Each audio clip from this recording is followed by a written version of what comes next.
Hi everyone, today I'm going to show you this eyebrow and eyelash tint from the brand Icon Sign.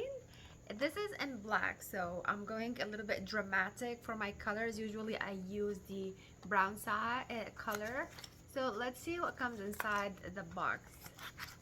Ooh, it has all the directions in here, like how to use it, how to mix it. We mix it 1:1 ratio, the oxidant and the color.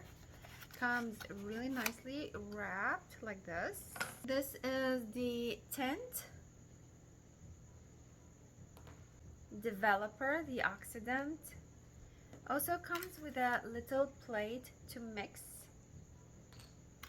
It comes with these two brushes, so you use them to brush on your brows or your eyelashes. Here, like gloves, and how to use. So let's get started. In this little plate here, I'm going to mix 1:1 ratio. I'm gonna put a little bit here from the oxidant and a little bit here from the color, so that I can, like, measure it using my eye. This is the black color, and we use this little tip here to poke a hole.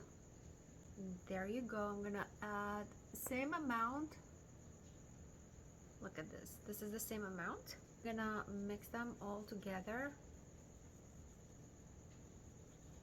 like that. So it looks something like this. Okay, mixing. I'm going to start with my brows, okay? For the brows, I'm gonna dip it here, and I'm going to brush it on my brows, just like that.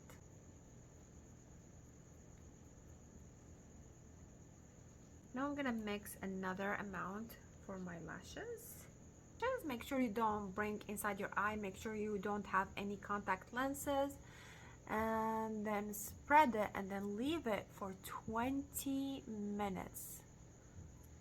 But if you feel like tingling, if you feel like, okay, I don't feel well, just rinse it. But you need to do this from the roots to the tips. Try to soak them, try to get some help. If you have a friend who can do that for you, it's even better. I'm going to put on the second eye, and then I'm going to show you the final result. I don't know if you can see clear, but my eyelashes, I have curled them up and they are darker shade right now. My eyebrows as well, they are darker shade. I'm so happy with the results, and I hope you like it, because if you were a person who doesn't like to wear makeup, this is perfect for your daily day-to-day activities. Thank you.